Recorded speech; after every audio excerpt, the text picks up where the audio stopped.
हजरत उमर फारूक के दौर में एक व्यक्ति आपसे मिलने मदीना की ओर चला।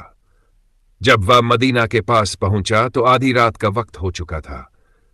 साथ में उसकी गर्भवती पत्नी थी, इसलिए उसने मदीना की सीमा के पास ही खेमा टेंट लगा लिया और सुबह होने का इंतजार करने लगा।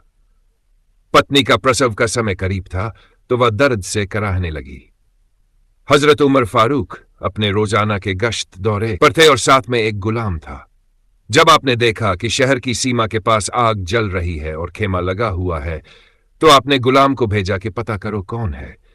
जब पूछा गया तो उस शख्स ने डांट दिया कि तुम्हें क्यों बताऊं।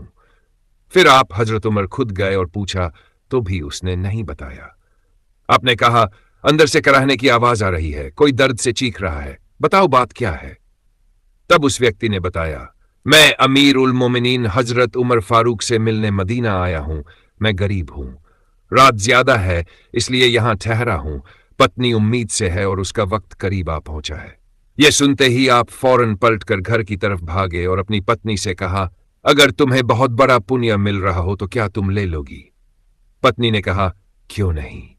आपने कहा, चलो, मेरे एक दोस्त की पत्नी गर्भवती है और वक्त करीब है, जो सामान साथ रखना है रख लो। आपकी पत्नी ने घी और अनाज ले लिया और आपसे लकड़ियां उठाने को कहा।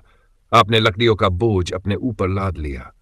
सुभान अल्लाह, यह किसी मामूली काउंसलर या नेता का जिक्र नहीं है, यह उस शख्सियत का जिक्र है जो 2 लाख वर्ग मील का शासक था, जिसके कानून आज भी मिसाल है।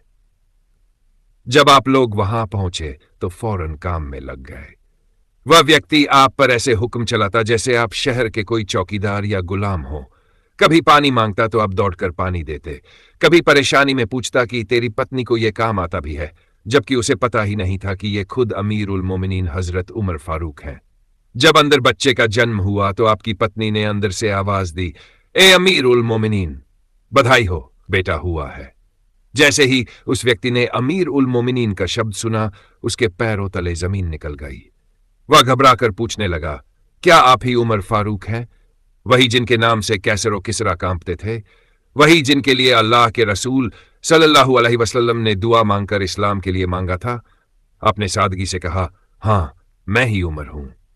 वह व्यक्ति रोने लगा और कहा कि एक गरीब की पत्नी के काम में खातून अव्वल लगी हुई है और आप धुएं के बीच मेरी सेवा करते रहे। हजरत उमर रो पड़े, उस बद्दू को गले लगाया और कहा, तुझे पता नहीं तू कहां आया है? यह मदीना है मेरे आका सल्लल्लाहु अलैहि वसल्लम का मदीना। यहां अमीरों का नहीं, गरीबों का इस्तकबाल स्वागत होता है। यहां मजदूर और अनाथ भी सिर उठाकर चलते हैं।